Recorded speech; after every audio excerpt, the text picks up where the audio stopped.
Welcome back to our advocacy journey.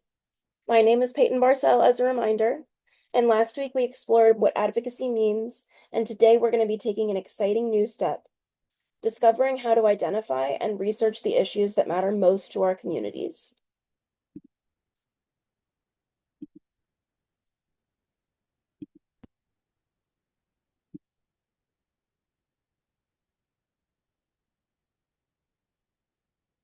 Before we dive in, let's reflect on the interviews you conducted with family members or friends about changes they'd like to see.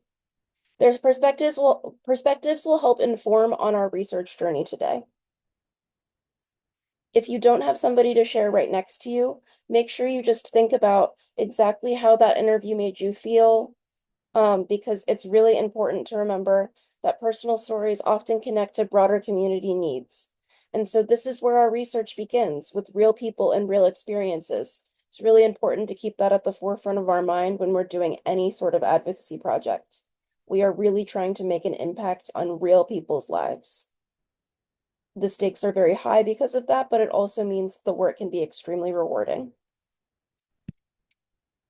Introduction to research methods. Research might sound intimidating, but it's simply about gathering information systematically. Let's break down some approachable methods.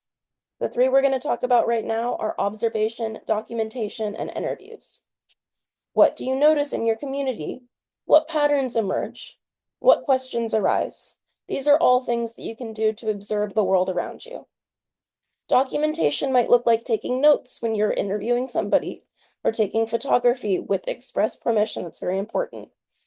Collecting relevant articles, and using resources like Google, the library, your peers, and your family. There are many, many ways to gather information, and it's really important that you document them because it might seem like, oh, I'm definitely going to remember this in the moment, but it could be tricky later on. So making sure that you have detailed notes throughout the entire process, super important in being able to put together a really, really good foundation for an advocacy project. And then for interviews, talk to community members, record stories and experiences, again with permission, and gather different perspectives. Not every single person in the community is going to feel the same way, and it's really important to figure out exactly where it is that you can help in your community. And so interviewing is a really good way to make that happen. All right, we're going to talk about community mapping. So first, we'll draw our community. We're going to use this example. So this is an example where there's churches and businesses and parks and hospitals.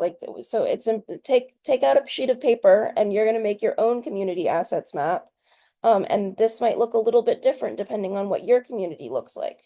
But it's important to mark important locations, identify gathering places, note areas of concern. So for instance, maybe your community doesn't have a lot of parks. You can note that on your map and say, oh, I wish that there were more parks. I wish there were more green spaces. And then also highlight resources. For instance, a library, always a resource. Homeless shelters can be resources. There are many places in our community that are meant to be resources, and it's really great to put those on a community map. Think about, where do people feel safe? Where are services still needed? In this example, you see there's only one hospital. Maybe you need more hospitals in the community. What's working well and what needs improvement? I'm gonna just take as long as you need to work on this map. You can pause this video, but just make sure that it completes the picture of what exactly it is in your community that's really excelling and what maybe needs some work, what maybe you can focus your project on. Okay, now we're going to talk about research and action. That looks like putting research into practice, and so we're going to explore how to gather facts, find statistics, and identify stakeholders. So really important to remember that when you're gathering facts, you need to use reliable sources. So if you're on Google, you got to make sure that you can find the author, the publisher, the date, a bunch of resources that make sure that you know that that's not just some random person writing, and this is a source that you can use that's reliable and that you'll be able to fact check. And that comes to the next piece, which is cross-checking information.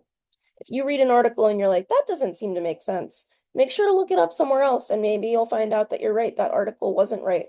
or you'll figure out a really new and interesting piece of information because all of these sources are saying the same thing. And again, as I mentioned before, definitely keep organized notes. I think it's really helpful when doing projects like this to make a folder, either in maybe you have a Google Drive or just a folder on your on a computer, um, to make sure that you can keep all of your notes in one place. And then another really good example is just to be using a handwritten notebook. So maybe get yourself a notebook, be able to write all of this down. Finding statistics. There are really excellent local government data resources. Here, actually, maybe we'll search that together. I'm from Las Vegas, so we'll search Nevada Public Health Records. Say data. And so this is the stateofnevada.gov, and you can look at all of these different things, and they all have different, we'll go to community health. We'll look at community health data portal, and it will take you to all of these different things that have all of these different sets of data that can help you with a project like this.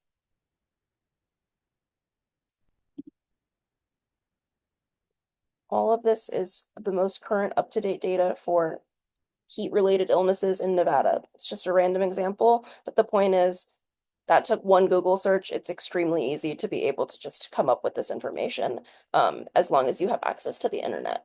And remember, you can get access to the internet at your local libraries if you don't have internet at home.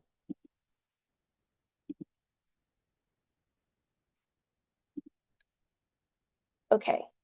Other ways to find statistics are through community surveys and also published reports. That website I took you to that has the local government data also has many published reports. And there are different websites that also have published reports with that kind of info. And then identify stakeholders. That means who's affected, who is involved, and who makes change. Those are three really important questions because the answers are often different.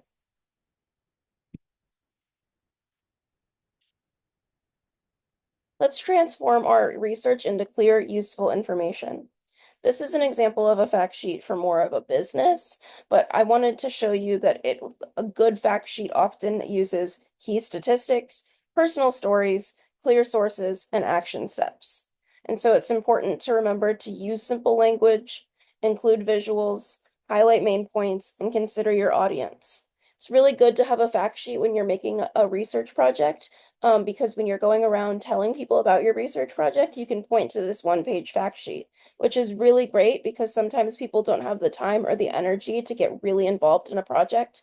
But having that one fact sheet can make people really interested in your project really easily, and you can reach way more people that way.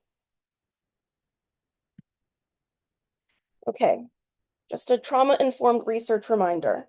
As we research sensitive topics, it's extremely important to remember to take breaks when needed, respect privacy and boundaries, acknowledge emotional impact, support each other, and focus on solutions, not just on problems.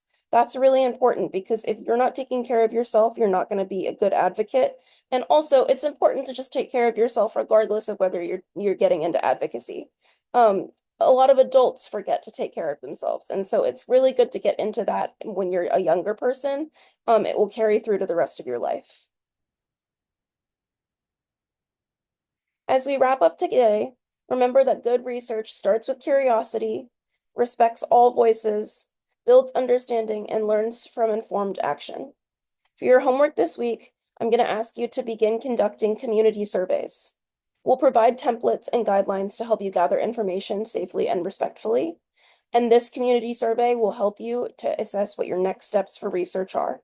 Thank you all so much for joining me today, and I look forward to seeing you next week.